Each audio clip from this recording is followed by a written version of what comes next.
All right, what Alvin's doing here, he's one of our best techs out here. What he's doing is cleaning off the spider webs from the windows, door frames, overhead eaves, which helps prevent other bugs also. He's also checking the soffit vents for holes and possible entry points for rats, termites, etc. Okay? Okay, don't forget the bottom, Alvin. Listen, don't forget all that. Okay, again, Alvin here is making sure he gets spider webs and doorways, window frames, top and bottoms. We're getting the spider webs and potential bugs off these areas.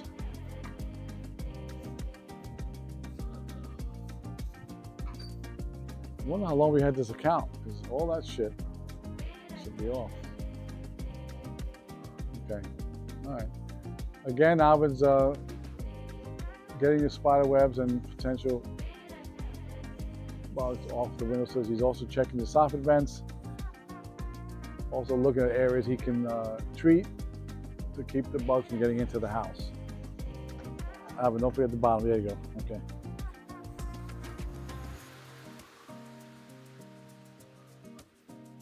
Make sure you get the corner. Look over here. See the spider up there? In the corner there? Yeah. Make sure you do it all. Okay? You're not going to get everything, but you know, the illusion of it. Okay, you can see there's a lot of issues up on top of these eaves, which we're going to use our spray to knock some of that stuff off. Basically, we're spraying or treating the perimeter creates a barrier so the bugs can't come into the house. Sometimes you have tree limbs touching the house, we spray it also. Also, we spray fences. We do 6 feet down and 6 feet away from the house. Alvin just noted that there's a hole there, not a hole a hole there that a rat can get in that hole and potentially maybe get into the attic. So we inspect while we treat. Right, Alvin? All right, go ahead. Let me see how you do it.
Okay, let me take over because he's doing a little bit wrong. He's not too bad, but he's doing a little bit wrong.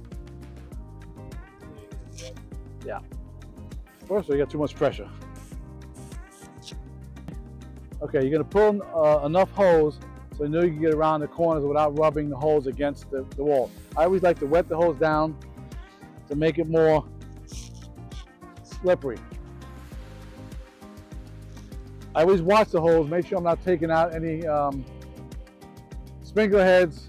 I don't just walk without watching what I'm doing behind me, okay? I only need enough to get over here, so I'm gonna hit this up here. I don't just do the bottom first, I do both.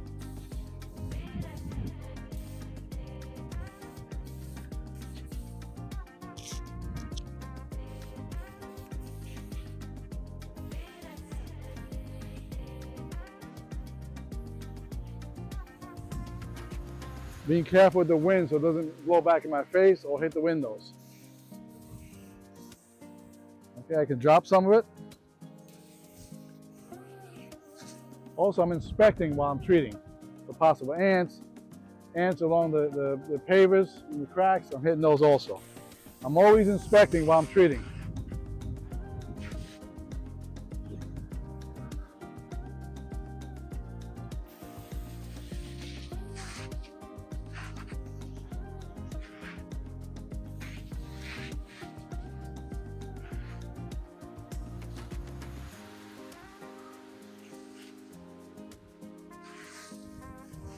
Fences are always part of the perimeter. Fences, some trees that are close to the house.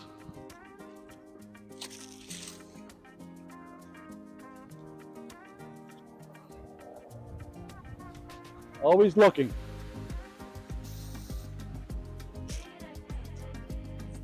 And I'm always walking with a purpose, right, Alvin? I chop a piece of it because I know I can get around.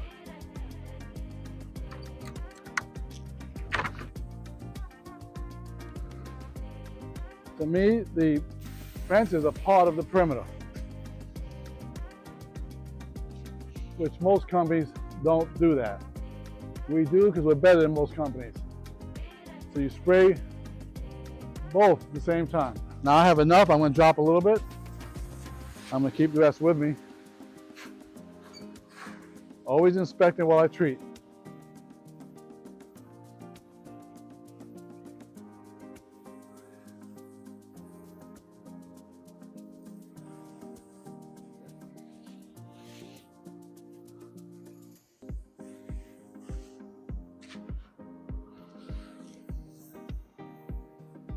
Watch your face. I do that for a reason.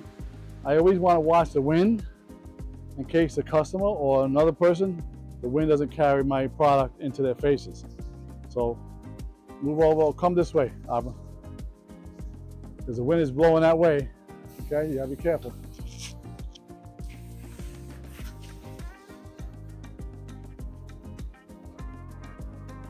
And you're always adjusting. The longer ways,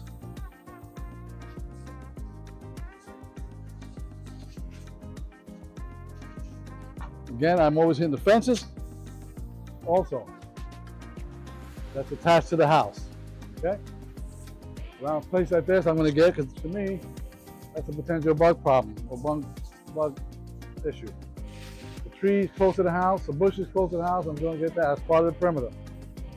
All right? Bringing it back is very important. I grab a bite about 15 feet. Grab a bite so you don't get tangled up.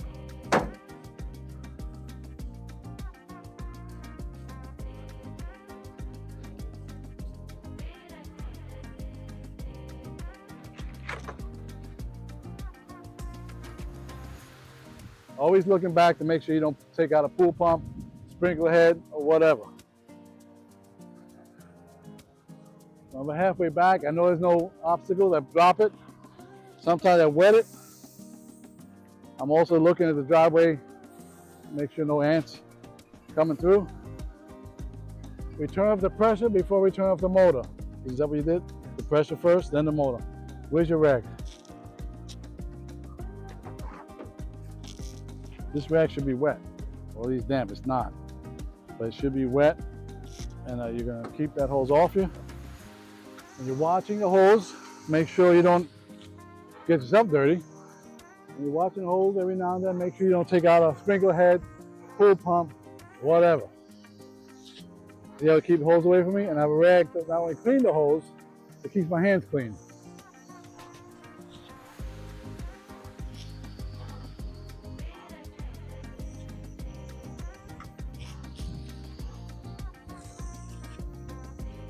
Is this how you do it, Alvin? I do anything different than you're doing? Well, except you won't spraying the top. That's big. Don't forget, no, it's wrong. Don't forget, people watching. If they see you do that, and then they go back, they go take a shit or something, oh, he only sprayed the bottom. The other guy spray.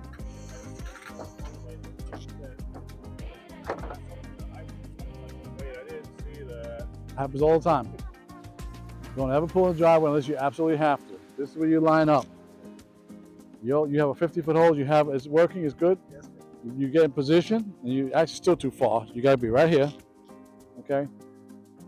If you don't have enough water, you attach your hose to their hose, and you don't ask them shit. They may come out and say, "Oh, I just need 10 gallons. I want to custom mix your house." your perimeter, okay? Because sometimes they will, hey, they won't really ice start the engine sometimes, so they don't hear shit. If they do come out, which is rare, I just need 10 gallons. I want to custom mix your mix. I've never had a problem with that. So they'll say, okay, no problem. Now, if you say I'm gonna fill it up, then maybe. But even then, very rare, okay? So you gotta work smart, not work goofy, okay? This is Alvin, one of our best techs. A little funny looking, but he's one of our best techs. Just leave that part out.